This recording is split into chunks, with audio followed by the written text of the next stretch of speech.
بسم اللہ الرحمن الرحیم۔ السلام علیکم ڈیئر اسٹوڈنٹس، میں آپ لوگوں کی اسلامیات کی ٹیچر ہوں۔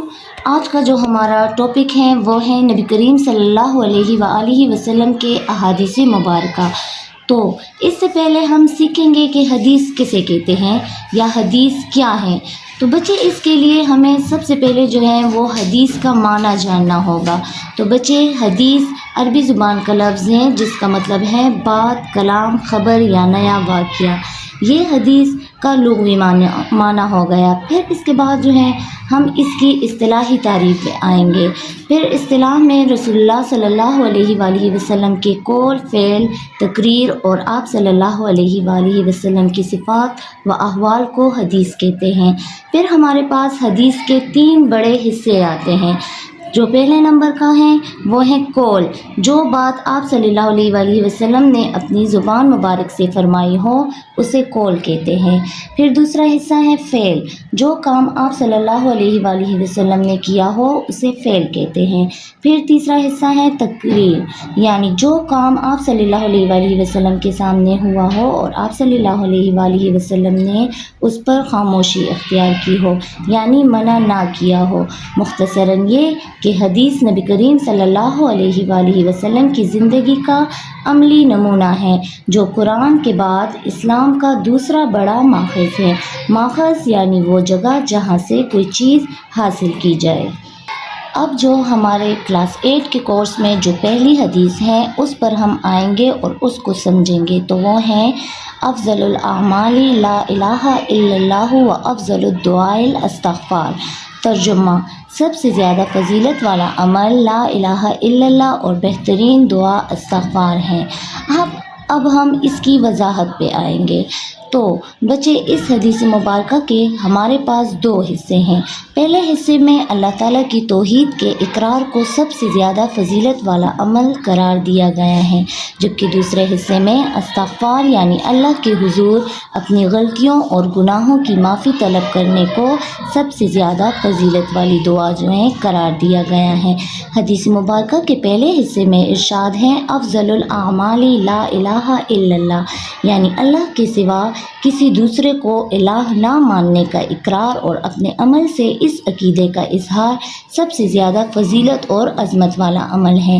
پھر لا الہ الا اللہ میں الہ سے مراد ایسی ذات ہے جس کی عبادت کی جائے، جس کو حاجت روا اور مشکل کشا سمجھا جائے، جس سے بے پناہ محبت اور عقیدت ہو، تو وہ اللہ ہی کی ذات ہے جس نے ہمیں پیدا کیا، عقل دی، بصیرت عطا کی، ہمیں نہ صرف زندگی دی بلکہ زندگی کی تمام نعمتیں عطا کی۔ اب ہمیں چاہیے کہ ہم اپنے قول و فعل سے اسی ذات کو الہ مانیں، اسی کی عبادت کریں اور اسی سے محبت کریں۔ اب اس کے بعد ہم آئیں گے قرآن میں توحید کے بارے میں کیا حکم آیا ہے، یعنی قرآن مجید میں توحید کے بارے میں کیا آیات جو ہیں وہ بیان ہوئی ہیں۔ تو اس کے بارے میں سورہ بقرہ کی آیات ہیں جس کا ترجمہ ہے تمہارا معبود حقیقی صرف ایک معبود ہے، اس کے سوا کوئی معبود نہیں، وہی رحمان اور رحیم ہے۔ اسی طرح سورہ انبیاء کی آیات ہے جس کا ترجمہ ہے اگر زمین و آسمان میں اللہ کے سوا کوئی اور معبود ہوتا تو یہ دونوں درہم برہم ہو جاتے۔ اس کے بعد ہم آئیں گے کہ اب احادیث میں توحید کے بارے میں کیا حکم آیا ہے۔ تو حدیث مبارکہ ہے جس نے کلمہ طیبہ کہا تو اس پر جہنم حرام کر دی گئی ہے۔ اسی طرح دوسری جگہ ہے کہ لا الہ الا اللہ کی شہادت جنت کی کنجی ہے۔ یہاں تک حدیث کا پہلا حصہ مکمل ہو گیا۔ اس کے بعد دوسرے حصے پر آئیں گے جو یہ ہیں کہ افضل الدعاء الاستغفار، یعنی بہترین دعا اللہ تعالیٰ سے اپنے گناہوں اور نافرمانیوں کی معافی مانگنا ہے۔